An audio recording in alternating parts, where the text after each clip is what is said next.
વડોદરા મહાનગરપાલિકા હવે green transport તરફ મોટું પગલું ભરવા જઈ રહી છે.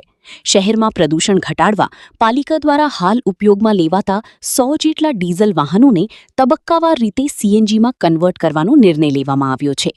વડોદરા ગેસ લિમિટેડના સહયોગથી આ પ્રક્રિયા હાથ ધરાશે. પાલિકાના મતે આ પગલાંથી કાર્બન ઉત્સર્જનમાં ઘટાડો થશે અને પર્યાવરણને ફાયદો મળશે.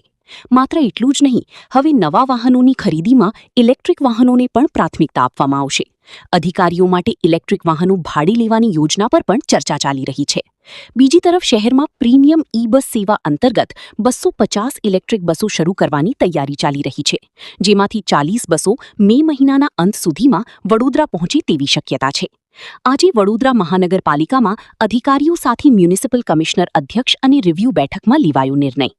આ રીતે વડોદરા પાલિકા હવે ગ્રીન અને પ્રદૂષણ મુક્ત પરિવહન તરફ આગળ વધી રહી છે. ગ્રીન એનર્જી અને ક્લીન એનર્જી ઉપર પણ જે ફોકસ છે એના ઉપર પણ વધારે ભાર મૂકીશું. આપ જાણો છો કે માનનીય વડાપ્રધાનશ્રીએ પણ કીધું છે અને મુખ્યમંત્રીશ્રીએ પણ કીધું છે જે ફ્યુઅલ સેવ કરવા માટે જે છે એમાં હવે ગ્રીન એનર્જી ઉપર જઈ રહ્યા છે. લગભગ 37+ બસીસ આવી ગયું છે, એટલે ટૂંકા સમયમાં ભારત સરકાર જે તારીખ નક્કી કરે એના પછી ગ્રીન ઇલેક્ટ્રિક બસીસને અમે સિટીમાં લોન્ચ કરી દઈશું, જેથી કરીને સિટીમાં ક્લીન મોબિલિટીનું કામ શરૂ થઈ જાય. આવનારા દિવસોમાં વડોદરા ગેસ તરફથી પણ એક પ્રપોઝલ મળી છે, જેમાં સિટીના અંદર જે વડોદરા કોર્પોરેશનના જેટલા પણ ડીઝલ વ્હીકલ્સ છે એને સીએનજીમાં કન્વર્ટ કરવાનું પણ અમારું પ્લાનિંગ છે, જેથી કરીને ફ્યુઅલ કોસ્ટ કટિંગ થાય. અને આવનારા દિવસોમાં નવા પરચેસીસમાં જે વ્હીકલ્સ આવશે એ બધા ઇલેક્ટ્રિક વ્હીકલ્સ ઉપર જઈશું, જેથી કરીને ફ્યુઅલ કન્ઝમ્પશન ઉપર એક ઓછું થાય.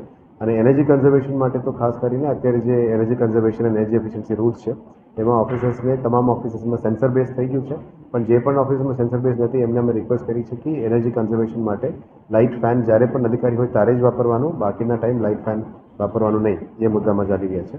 અત્યારે નવા પ્લાનિંગ પ્રમાણે 10 ગ્રીન હાઇડ્રોજન બસીસ માટે પણ અમે માંગણી કરી છે. એટલે આવનારા દિવસોમાં clean charging infrastructure, green hydrogen, green mobility અને જે અત્યારે આપ જાણી રહ્યા છો કે બહાર વડોદરામાં ગરમી પણ વધારે થઈ રહ્યા છે, એટલે પ્લાન્ટેશન ડ્રાઈવ ચોમાસા પહેલાં જે 1 મિલિયન ટ્રી પ્લાન્ટ ડિસ્ટ્રીબ્યુશન અને પ્લાન્ટેશન ડ્રાઈવ છે એના ઉપર ભાર મૂકીશું. સોલાર ટ્રીઝનું કામ શરૂ થઈ ગયું છે. કેનાલ રૂફટોપનું ડીપીઆર રેડી થઈ ગયું છે. ફ્લોટિંગ સોલારનું પણ ડીપીઆર રેડી થઈ ગયું છે. એટલે આવનારા દિવસોમાં ક્લીન એનર્જી ઉપર ઓલમોસ્ટ 130 કરોડની બચત, 130 કરોડની બચતનું જે પ્લાન અમે પ્લાન કર્યું છે એ એક્ઝિક્યુટ કરવાના છે. અને આપ જાણો છો કે જીબીપીએન સાથે પણ અમે એમઓયુ આ જ દિશામાં કર્યું છે, ઇક્લી સાથે પણ એમઓયુ આ જ રીતે કર્યું છે. અને હવે national institute of urban affairs સાથે પણ ક્લીન એનર્જી અને ક્લીન મોબિલિટી માટે આગળ વધી રહ્યા છે. અને ધીરે આપને ચેન્જીસ જોવા મળશે કે આવનારા દિવસોમાં પણ વડોદરા મહાનગરપાલિકામાં ક્લીન મોબિલિટી વ્હીકલ્સ, બસેસથી લઈને ગાડીઓ બધામાં ધીરે battery, green hydrogen, hybrid vehicles અને સીએનજી વ્હીકલ્સ ઉપર અમે ચેન્જીસ કરવાના છે.